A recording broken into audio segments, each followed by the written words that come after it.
A ver, si pensamos en la Edad Media, ¿qué nos viene a la cabeza? Pues castillos, caballeros, mercados llenos de gente. La imagen la tenemos más o menos clara. Pero, ¿y el sonido? ¿A qué sonaba todo aquello? Uf, eso ya es mucho más complicado. Pues justo de eso vamos a hablar hoy. Nos vamos a meter en una especie de máquina del tiempo para intentar recuperar un mundo de sonidos que en gran parte se ha perdido. La pregunta del millón es esa. ¿Cómo sonaba de verdad el día a día hace, pongamos, 1000 años? ¿Era todo un silencio sepulcral que solo se rompía con el ruido de las herramientas o las batallas? ¿O al contrario, era un mundo bullicioso lleno de música y sonidos que hoy ni nos imaginamos? Esa es la gran cuestión que vamos a intentar desentrañar. Y claro, aquí nos topamos con el primer gran problema, porque el Renacimiento, por ejemplo, nos dejó un montón de manuales, de tratados musicales, tenemos las instrucciones, pero la Edad Media, bueno, fue mucho más discreta. No hay un manual de instrucciones claro. Por eso, los historiadores tienen que convertirse en una especie de detectives. Tienen que buscar pistas, a veces diminutas, en pinturas, en esculturas, en lo que contaban los libros, en fin, en el arte de la época.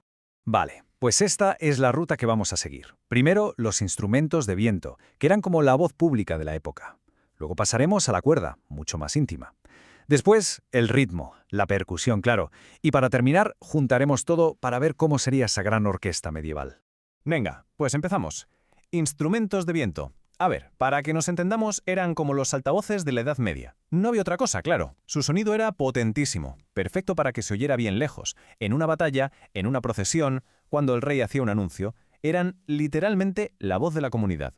Y si hablamos de sonidos que impresionan, teníamos que empezar por el añafil. Imaginaos una trompeta larguísima, recta, de origen árabe. Entró en Europa con una misión muy clara: servir para las señales militares y para los actos solemnes, los actos herárdicos.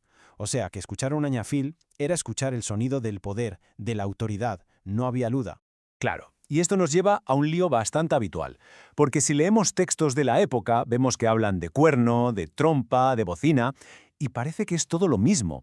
Pero, ojo, no lo era. A ver, para aclararnos, el cuerno, pues eso, solía ser de un cuerno de animal curvado. La trompa era lo que hoy llamaríamos una trompeta de metal, más o menos. Y la bocina, pues la bocina era en el fondo el nombre que se le daba aquí al añafil que venía de Oriente. ¿Se ve la diferencia? Y por supuesto, la gaita. No podía faltar. Es un instrumento antiquísimo, de verdad. Y aquí va una curiosidad que a mí me parece increíble. El historiador Suetonio escribió que al emperador Nerón, sí, a Nerón, le encantaba tocarla. Y su nombre, bueno, en castellano, por ejemplo, parece que viene de una palabra sueva que significa cabra. Tiene todo el sentido del mundo, ¿no? La piel de cabra se usaba para hacer el fuelle, el odre. Otro superviviente, otro viajero en el tiempo, es la zampoña, o la flauta de pan, como se la conoce también. Es que su diseño es tan básico, tan simple, que apenas ha cambiado en siglos. Y es fascinante pensar en esto, ¿eh? Cómo un instrumento que usaban los pastores hace miles de años acabó siendo el sonido que anunciaba al afilador o al paragüero que pasaba por la calle, una conexión directa con el pasado. Bueno, pues dejamos atrás los grandes sonidos públicos, los de la guerra y las celebraciones, y nos metemos ahora en lugares más recogidos. Pasamos a los instrumentos de cuerda. Estos sonaban en los banquetes de los nobles, sí, pero también en las tabernas, en manos de los juglares. Era un sonido mucho más cercano, más personal. Y aquí tenemos a una de las protagonistas, la vihuela de arco, que también se llamaba fídula. Podía tener muchas formas, no había un modelo único, pero lo realmente importante es que se considera la abuela o la bisabuela de toda la familia del violín actual. Es una pieza clave, un eslabón que conecta su música con la nuestra. Pasamos ahora al laúd. Probablemente uno de los instrumentos que a todos nos suena, ¿verdad? El más icónico de la época, casi. Y aquí hay un detalle interesante. Casi siempre lo asociamos con la cultura árabe, que desde luego lo popularizó, pero ya había instrumentos parecidos en la península ibérica muchos siglos antes. Eso sí, el que acabó triunfando fue el modelo árabe, con esa caja de resonancia con forma de pera y el clavijero doblado hacia atrás. Inconfundible. Y ahora, uno de mis favoritos, por lo raro que es, la zanfoña. Este es un instrumento de cuerda, sí, pero aquí no hay arco. En su lugar hay una manivela. Al girarla, haces que una rueda de madera frote las cuerdas, todo el rato. El resultado es una melodía que siempre va acompañada por un sonido de fondo constante, un zumbido, que se llama bordón. Es un sonido muy especial. Pero la cosa no acaba ahí, porque la zanfoña que solemos ver hoy es la versión portátil. Evolucionó de un bicho mucho más grande, el organistrum. Y cuando digo grande, quiero decir que era tan masivo que hacían falta 2 personas para tocarlo. 2. Una se dedicaba solo a darle a la manivela y la otra a tocar las teclas. Imaginaos la escena, la coordinación que tenía que haber ahí.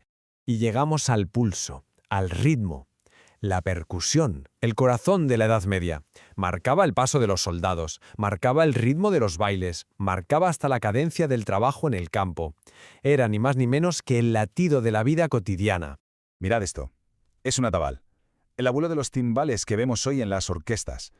Lo más normal era verlos de dos en dos, colgados a cada lado de la montura de un caballo. Imaginad la imagen, la caballería avanzando con el sonido profundo de estos tambores y el estruendo de las trompetas. Debía de ser algo sobrecogedor, de verdad. Y luego estaban las campanas, que eran muchísimo más que un instrumento. Eran el WhatsApp de la época, el sistema de comunicación total. Con su toque, llamaban a misa, avisaban de una reunión del concejo o daban la alarma si había un peligro. Pero además tenían un lado espiritual. Se creía que el sonido de las campanillas en las iglesias, por ejemplo, servía para ahuyentar a los malos espíritus. Bueno, pues ya lo tenemos. Pieza a pieza hemos ido juntando los instrumentos. Ahora toca el paso final. Intentar imaginar cómo sonaba todo esto a la vez. Vamos a montar esta orquesta medieval para hacernos una idea de lo rico que era aquel mundo sonoro. Entonces, ¿con qué nos quedamos de todo esto? A ver, varias ideas clave. La primera, que la música medieval era de todo menos aburrida, era súper diversa. La segunda, la importancia brutal del intercambio cultural, sobre todo con el mundo árabe. Tercera idea, había un instrumento para cada cosa, para la guerra, para la fiesta, para rezar. Y la última, y quizá la más importante, que muchísimos de los instrumentos de hoy no son más que la evolución de todos estos que hemos visto. Hemos arañado solo la superficie, claro. Hemos reconstruido un trocito de un universo sonoro que casi habíamos olvidado. Y esto, inevitablemente, nos deja con una última pregunta en el aire. Si con solo unas pocas pistas escondidas en cuadros y libros hemos podido descubrir todo esto, ¿cuántos otros secretos musicales estarán todavía ahí, en el pasado, esperando a que alguien los encuentre?